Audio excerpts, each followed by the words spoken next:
Acerca del alma, por Aristóteles. Libro primero.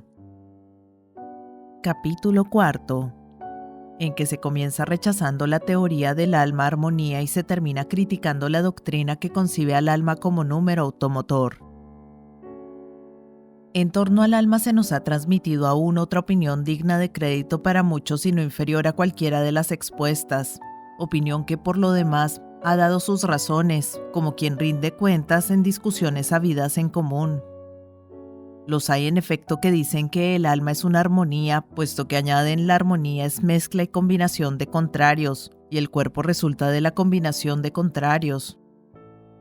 Pero por más que la armonía consista en una cierta proporción o combinación de elementos, no es posible que el alma sea ni lo uno ni lo otro.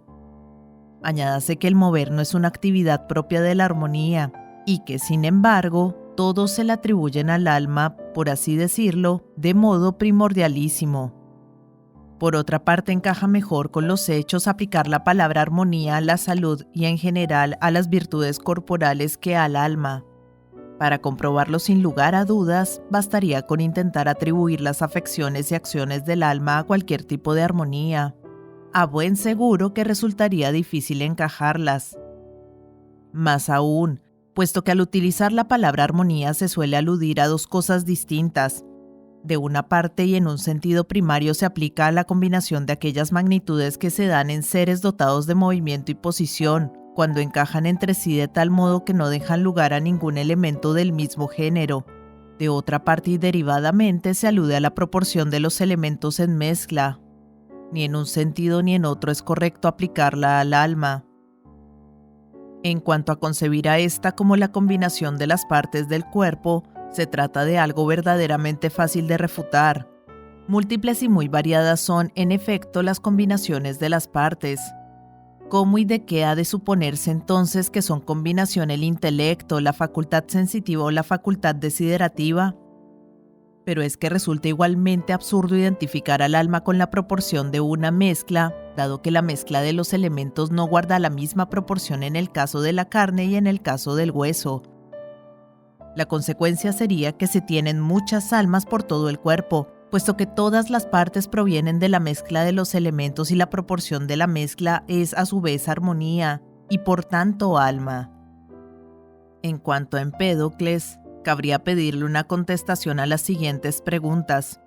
Puesto que afirma que cada una de las partes existe conforme a cierta proporción, ¿es el alma proporción o más bien algo que, siendo distinto de ella, se origina en los miembros? Además, ¿la amistad es causa de cualquier tipo de mezcla al azar o solamente de la mezcla conforme a la proporción? ¿Es la amistad la proporción o bien algo distinto y aparte de la proporción? Esta opinión lleva consigo ciertamente dificultades de este tipo. Pero si el alma es algo distinto de la mezcla, ¿por qué desaparece al desaparecer la mezcla en que consiste la esencia de la carne o de cualquier otra parte del animal? Además, si cada una de las partes no posee un alma, ya que el alma no es la proporción de la mezcla, ¿qué es lo que se corrompe cuando el alma abandona el cuerpo? De todo lo dicho se desprende con evidencia que el alma ni puede ser armonía, ni se desplaza en movimiento circular. No obstante, sí que es posible, como decíamos, que se mueva por accidente y también que se mueva a sí misma en cierto sentido. Por ejemplo, si el cuerpo en que el alma se encuentra está en movimiento y este movimiento es producido por ella, pero no es posible que se mueva localmente de ninguna otra manera. De cualquier modo, sería más razonable preguntarse si el alma se mueve a la vista de los siguientes hechos.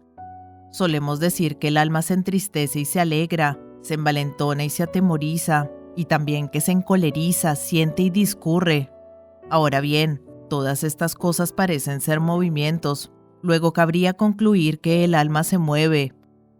Esto último, sin embargo, no se sigue necesariamente, pues por más que entristecerse, alegrarse o discurrir sean fundamentalmente movimientos y que cada una de estas afecciones consista en un ser movido y que tal movimiento a su vez sea producido por el alma. Por ejemplo, encolerizarse o atemorizarse consiste en que el corazón se mueve de tal manera, discurrir consiste en otro tanto, ya al respecto a este órgano, ya respecto a cualquier otro, y algunas de estas afecciones acaecen en virtud del desplazamiento de los órganos movidos, mientras que otras acaecen en virtud de una alteración de los mismos. ¿Cuál y cómo es otro asunto? Pues bien, afirmar con todo y con eso que es el alma quien se irrita, sería algo así como afirmar que es el alma la que se teje o edifica. Mejor sería en realidad no decir que es el alma quien se compadece, aprende o discurre, sino el hombre en virtud del alma. Esto no significa en cualquier caso que el movimiento se dé en ella, sino que unas veces termina en ella y otras se origina en ella. Por ejemplo, la sensación se origina en los objetos correspondientes, mientras que la evocación se origina en el alma y termina en los movimientos o vestigios existentes en los órganos sensoriales. El intelecto, por su parte, parece ser, en su origen, una entidad independiente y que no está sometida a corrupción. A lo sumo, cabría que se corrompiera a causa del debilitamiento que acompaña a la vejez, pero no es así, sino que sucede como con los órganos sensoriales, y es que si un anciano pudiera disponer de un ojo apropiado, vería sin duda igual que un joven. De manera que la vejez no consiste en que el alma sufra desperfecto alguno, sino que lo sufra el cuerpo en que se encuentra, y lo mismo ocurre con la embriaguez y las enfermedades. La intelección y la contemplación decaen al corromperse algún otro órgano interno, pero el intelecto mismo es impasible. Discurrir, amar u odiar no son, por lo demás, afecciones suyas, sino del sujeto que lo posee en tanto que lo posee. Esta es la razón de que, al corromperse éste, ni recuerde ni ame, pues no eran afecciones de aquel, sino del conjunto que perece. En cuanto al intelecto, se trata sin duda de algo más divino e impasible. De todo esto se desprende con claridad que no es posible que el alma se mueva. Ahora bien, si no se mueve en absoluto, es claro que tampoco podrá moverse por sí misma. Por lo demás, de todas las opiniones expuestas, la más absurda con mucho es decir que el alma es número que se mueve a sí mismo. Quienes así piensan han de cargar con consecuencias imposibles. En primer lugar, las que resultarían de que el alma se moviera. Además, otras peculiaridades resultantes de considerarla como número. ¿Cómo se va a entender en efecto que una unidad se mueva, por quién y de qué manera, si es indivisible e indiferenciada? Pues si es motor y móvil, habrá de estar diferenciada. Más aún, puesto que se dice que una línea al moverse genera una superficie y un punto una línea, los movimientos de las unidades constituirán también líneas, ya que un punto es una unidad que ocupa una posición y el número del alma a su vez está en un sitio y ocupa una posición. Más aún, al restar de un número cualquiera otro número o una unidad, el resultado es un número distinto. Y sin embargo, las plantas, al igual que muchos animales, continúan viviendo aún después de divididos y teniendo, al parecer, la misma especie de alma. Por otra parte, no parece que haya diferencia alguna entre hablar de unidades y de corpúsculos, pues si convertimos los corpúsculos esféricos de Demócrito en puntos, de manera que solo quede la magnitud, seguirá habiendo en ellos algo que se mueve y algo que es movido exactamente igual que lo que hay en el continuo. Y es que lo que acabamos de decir se cumple no porque haya una diferencia mayor en cuanto al tamaño, sino porque se trata de una magnitud.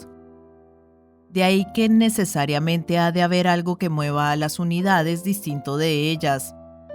Ahora bien, si el alma es el elemento motor en el animal, lo será también en el número, de donde resultará que el alma no es el motor y el móvil, sino exclusivamente el motor. Por otra parte, ¿cómo es posible que el alma siendo motor sea una unidad? Desde luego que alguna diferencia habrá de tener respecto de las demás. Pero, ¿cuál puede ser la diferencia en el caso de un punto como tal, aparte de la posición?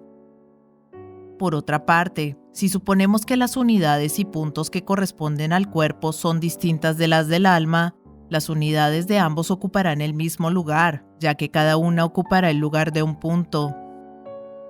Y si puede haber dos puntos en el mismo lugar, ¿qué impedimento existirá para que pueda haber infinitos? En efecto, aquellas cosas cuyo lugar es indivisible son también indivisibles. Suponiendo por el contrario que los puntos que corresponden al cuerpo constituyen al número del alma, o bien que el número del alma resulta de los puntos que corresponden al cuerpo, porque no tienen alma todos los cuerpos. En todos ellos, desde luego, parece haber puntos, y además infinitos. Por último, ¿cómo va a ser posible que los puntos se separen y desliguen de los cuerpos cuando las líneas no se disuelven en puntos?